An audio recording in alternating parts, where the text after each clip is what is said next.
Selon vous, l'agriculture est-elle vraiment menacée? Mensonge ou réalité?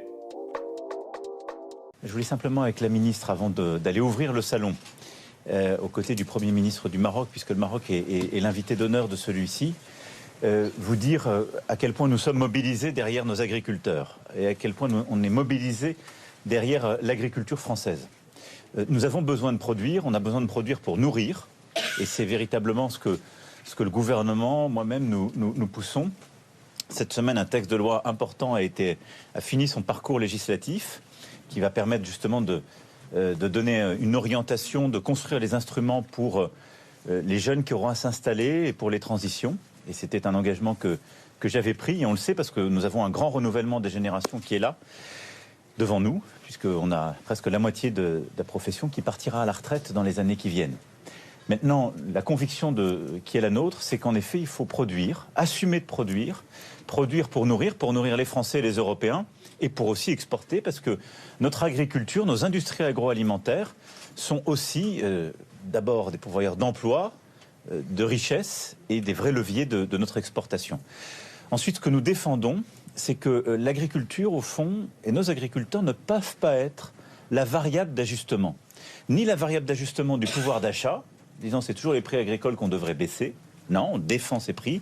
Les réformes successives et celles encore passées dans le budget vont dans ce sens. Ni la variable d'ajustement des accords agricoles. Et c'est aussi pour ça que nous nous sommes opposés au Mercosur tel qu'il a été signé. Justement, où en êtes-vous avec Ursula von der Leyen?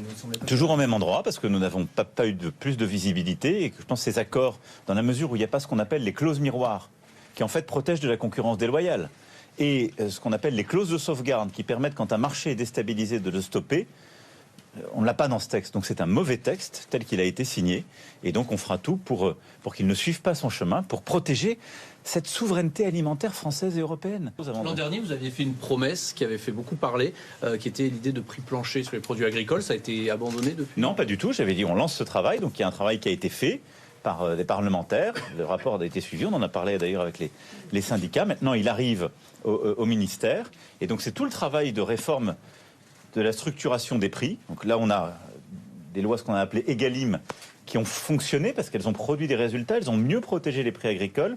Est-ce que c'est suffisant? Non, parce qu'il y a, on le voit bien, des négociations qui se passent pas dans un climat apaisé, malheureusement.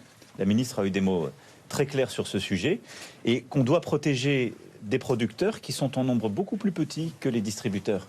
Donc l'important, au fond, ce qu'on veut, je vais le dire de manière très simple, c'est qu'on ne puisse pas vendre des produits en dessous de leur coût de production. Et donc, on ne les vende pas à perte pour le producteur. Ça me semble légitime. Monsieur le Président, est-ce que vous appelez au calme cette année? En général, j'appelle au calme, oui. J'appelle au dialogue respectueux, au respect des uns avec les autres, à la considération. Et moi, on est beaucoup pour nos agriculteurs. Et on sait qu'il y en a beaucoup qui sont en situation difficile, et qu'il y a une souffrance qui est là dans certains territoires, dans certaines filières. Il y en a d'autres qui réussissent bien, et on va continuer. Et je le dis aussi pour les jeunes qui veulent s'installer. Il y a de l'avenir dans notre agriculture, mais je pense que le calme, en effet, c'est la bonne réponse.